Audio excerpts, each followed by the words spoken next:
Coming up in part 15, we take a trip out to the Mole Caves and have a look at King Solomon's Cave, and then on our return we check out some more Tassie Devils.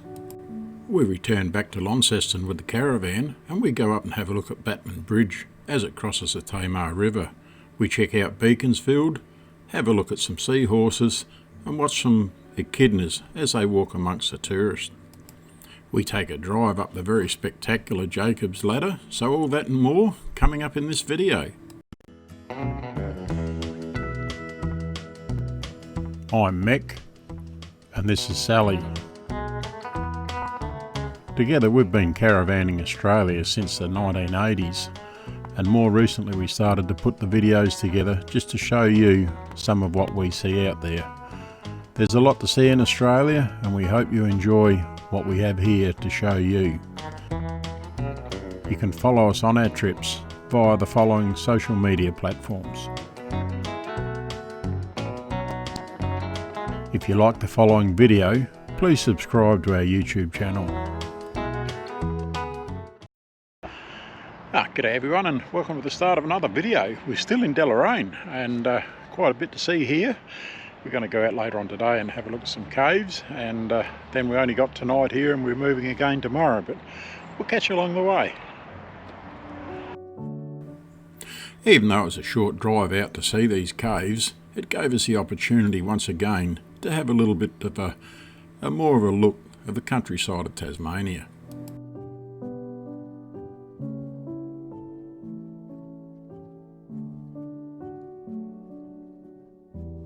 With those autumn colours coming out in the trees, it made these drives getting prettier and prettier with each one that we were taking.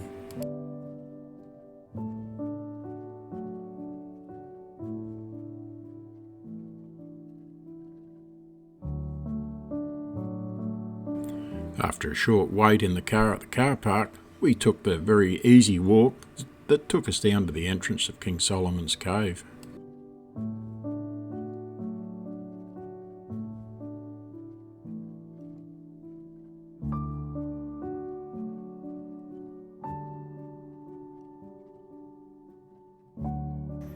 It doesn't really matter what sort of tour you do, if you can get a great tour guide, it either makes or breaks a tour. And we had a terrific one. I think his name for memory on this one was Aaron, and he's very passionate in what he was doing. He knew what he was talking about when it come to caves, because he'd been involved with them for many, many years.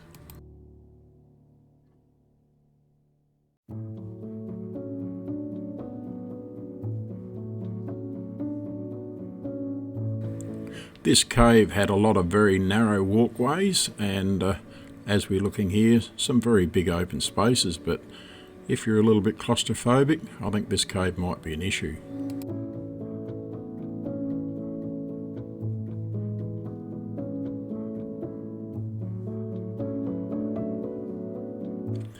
Most caves that we've ever been into are very long caves, and this one is no different, and of course there's only a small portion of the cave that you can actually walk through.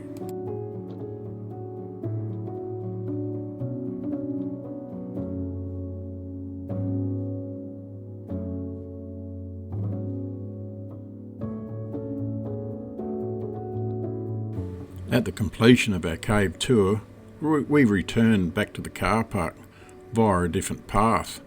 The one that we came down from the car park to go to the cave tour initially was a well-formed, nice and flat level walkway, but this one is not much more than a path, something that you want to have good footing if you're going to return back to the car park on this one.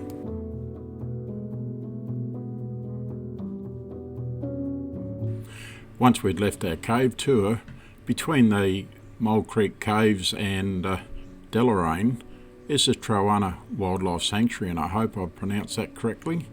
We got a discount here from the cave tour to come into here, but we're going to have a look anyway. But using the discount, we came in to have a look at some more Tassie Devils.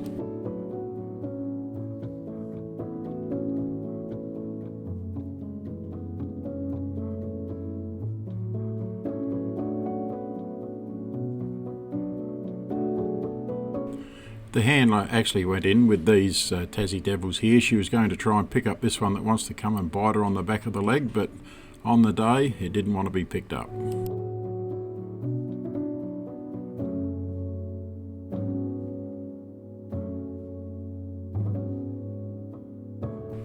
These guys make a funny sort of a noise when they're out in the wild, and imagine the early settlers and explorers when they were camping out and it's dark and these Tassie devils started to make their noise that they do. Just have a listen to this.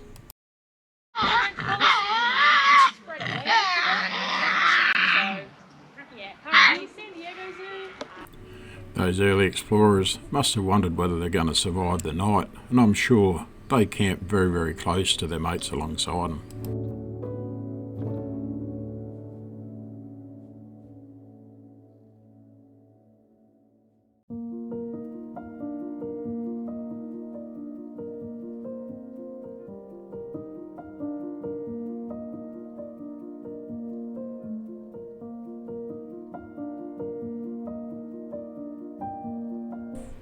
I'm yet to see a kangaroo that doesn't appreciate a free feed.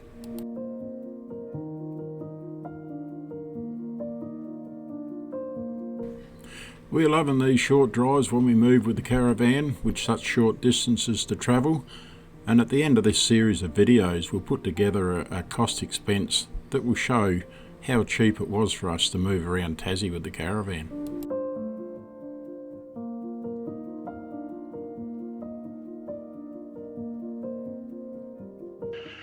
G'day everyone, we've just finished setting up here in Launceston. We're at Old Mac's farm and booked in for 5 nights at this stage, and we can't leave before that 5 nights are up because today's Friday and we got the car booked in for a service on Tuesday. So 5 nights at this stage, we'll see how we go after that.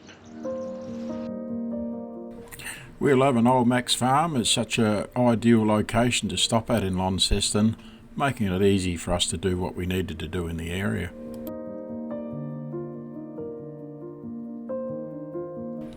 Today was going to be a pretty big day for us on the road as far as tripping on a day exercise went as we headed north, and with nearly 200 kilometres for the full day, it was nearly dark when we got back to the caravan that night.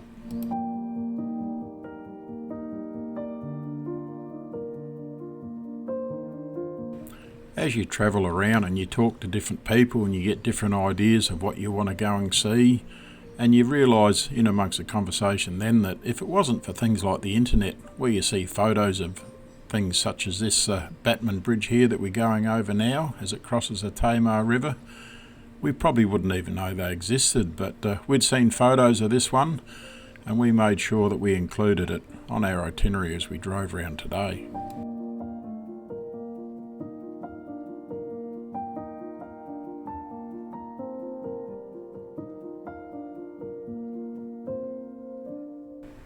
The Batman Bridge is a total of 432 metres in length, and it was constructed and finally opened in May of 1968.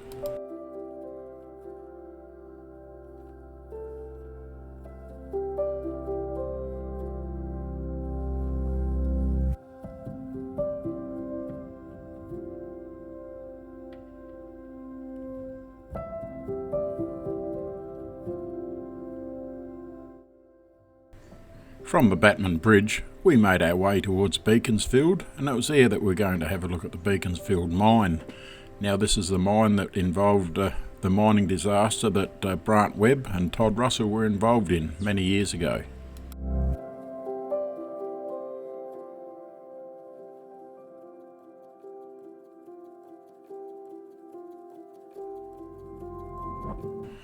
The Beaconsfield Mine Museum and the exhibits that they've got on show here, as well as some video information that's displayed, certainly makes for a very moving visitation to such an area.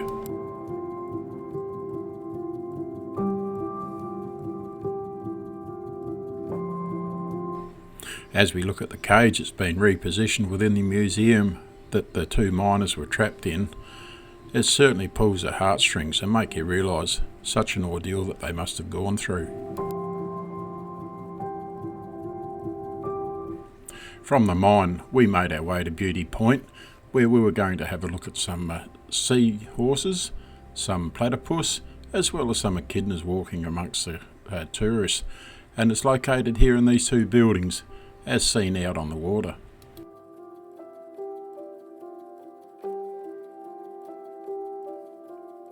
Each of the items that we had a look at did have tour guides, and there was a small fee to go on a tour. I'm not going to list what the fees were here because they do change depending on whether you're seniors or family or whatever your combination might be, but I'll leave a link in the video description below that you can have a look there and check the prices that are more applicable to yourself.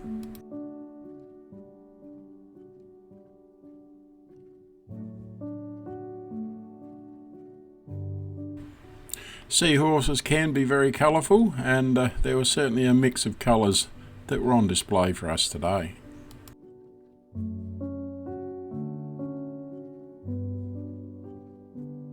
Looking at the breeding tanks here, there was literally hundreds, if not thousands, of young seahorses here.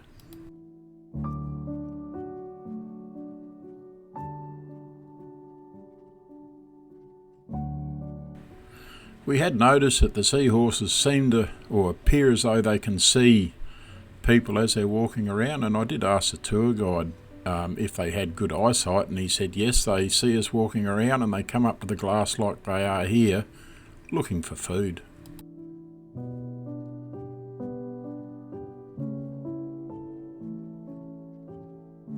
Each tour that we went on didn't go for very long at all, and that made it very interesting. And it didn't get boring, but certainly well worth the information that you glean from people that know what they're doing. The second tour that we were going to do was in the building adjacent to the seahorses, and that was for the platypus and the echidnas.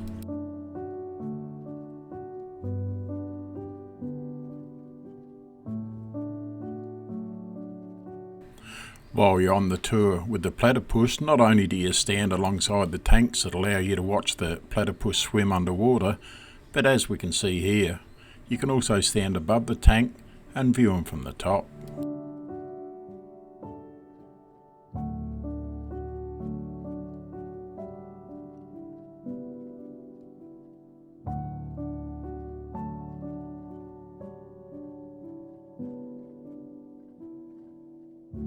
We enjoyed our time here being able to watch these little fellas up so close, but as well as that, a highlight for our Tasmania trip was to see platypus swimming in their natural habitat out in the wild. You don't see them up as close like you are here, but certainly something well worth chasing if ever we were to go over again.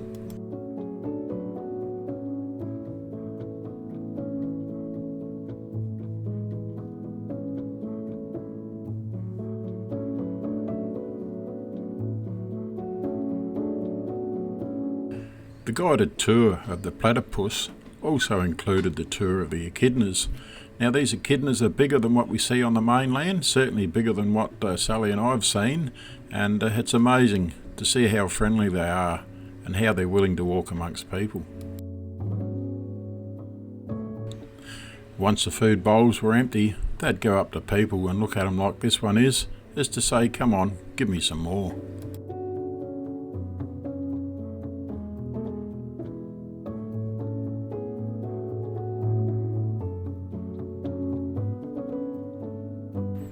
As they wandered amongst the people, it was so tempting to reach down and pat one, but we were asked not to, and the children on the tour were very well behaved and obeyed this rule nicely.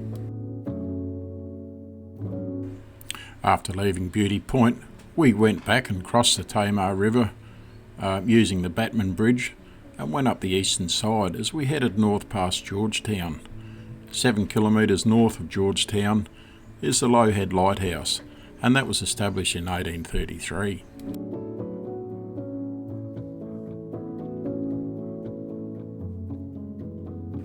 From the lighthouse, as we made our way back to Launceston, we did the quick detour that took us into the St Matthias Anglican Church. Now this church was built in 1842 and is still currently used weekly.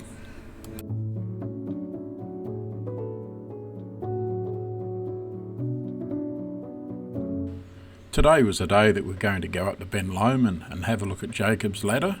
We were going to do it earlier in the trip, but we thought it was best and easiest if we did it from Launceston.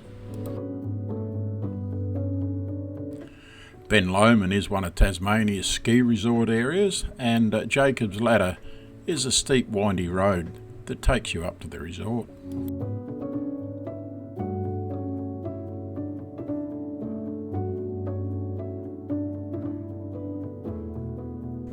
The road that takes you up to the resort is a well-formed gravel road, and it certainly offers some spectacular scenery as you make your way up to the ladder.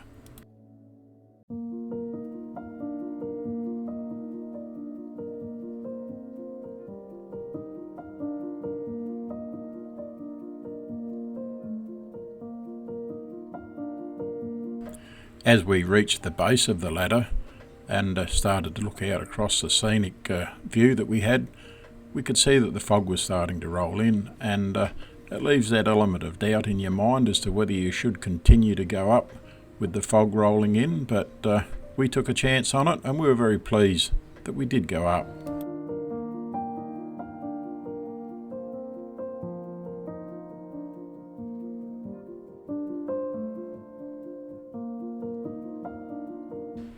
The road's very narrow as you make your way up the ladder, and it is well worth reading and familiarising yourself with the instructions on the notice boards before you go up, because if you meet a car coming down, there's not room for both cars to pass each other.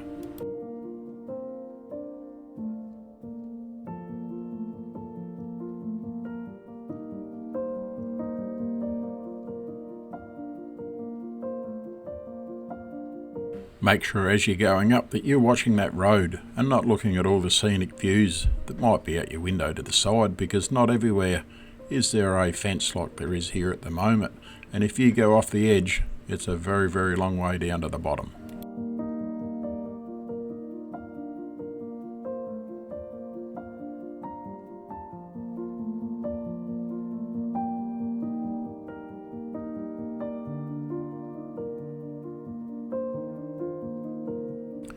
With the fog remaining reasonably light as we were making our way up to the top, it made for a good drive, but it did restrict your views should you want to take a quick look over the side.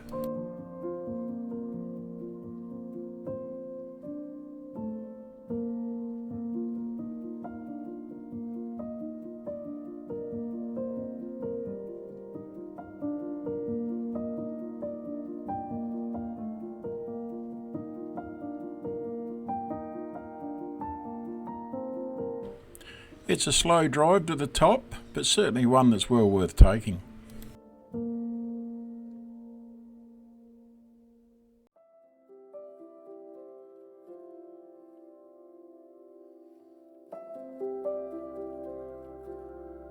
There's a lot of tight hairpin turns on this drive as we make our way up to the top, and when we do get to the top lookout that looks down across Jacob's Ladder, you'll see all those turns and know what I'm talking about.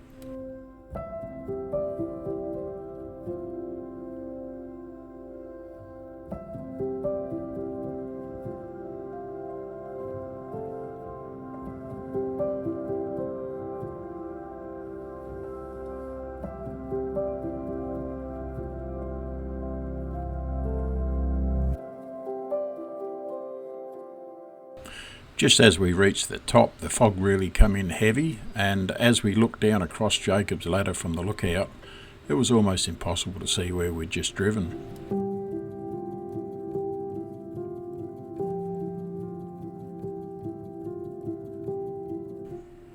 Looking from the top lookout, we're watching these two vehicles come up here in the fog.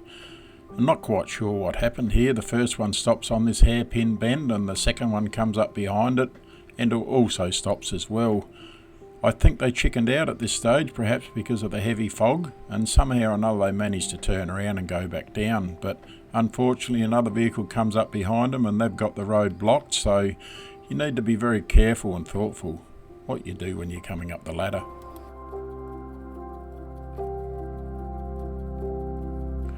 From the top of Jacob's Ladder, it's only a short drive and you're at the resort. We had a quick look as we drove past, and then we made our way back to the lookout at the top of the ladder, because for us, and luckily for us, the fog had now cleared.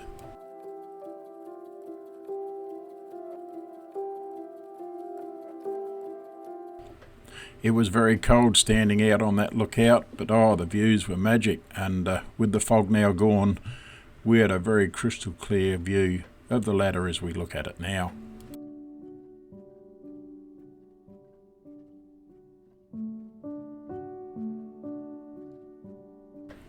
As the remainder of the cloud and the fog quickly cleared, it certainly opened up for some spectacular viewing.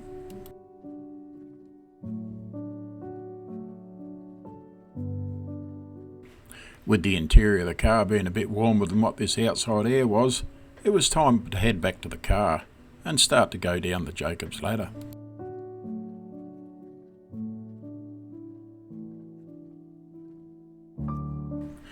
As we drive down Jacob's Ladder, I've recorded the entire drive and shown it here. I think it gives a better view and a perspective of what the drive is like. It doesn't go for that long, but if you want to fast forward, please do so. But it certainly shows how we approach and so on with the hairpin bends and what the road is like. It's a very pretty drive, and one drive that we're very glad that we've managed to achieve while we're in Tasmania.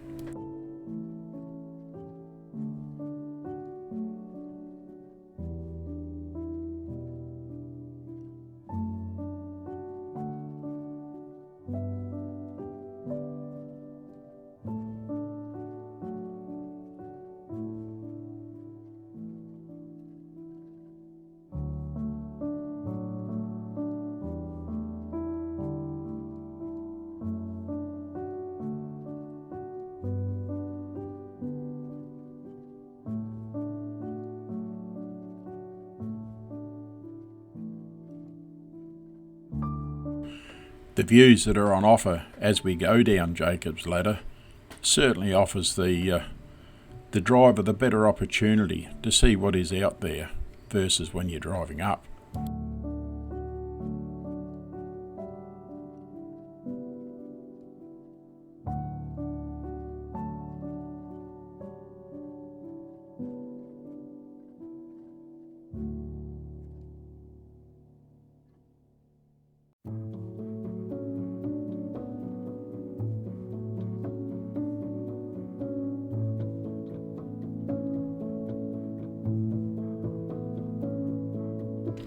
I don't believe a four-wheel drive is required to do this drive, and from what we've seen up at the resort when we got there, there's plenty of non-four-wheel drives parked in the car park.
Yeah, good morning everyone, and a beautiful day here in Launceston today, but chilly, another frost again this morning, so it's becoming quite common. We're actually packing up now and leaving Launceston today, and we head over towards Latrobe. And this also brings us to the end of this video, so we'll catch you on the start of the next video over in Latrobe. And until that video goes up, you take care and look after yourself. If you like the video that you just watched, give us a thumbs up. And if you want to see more of our videos, click on the subscribe button. And once you've done that, change the bell notification to all. That way every time that we do uploads to our YouTube channel, you'll be notified.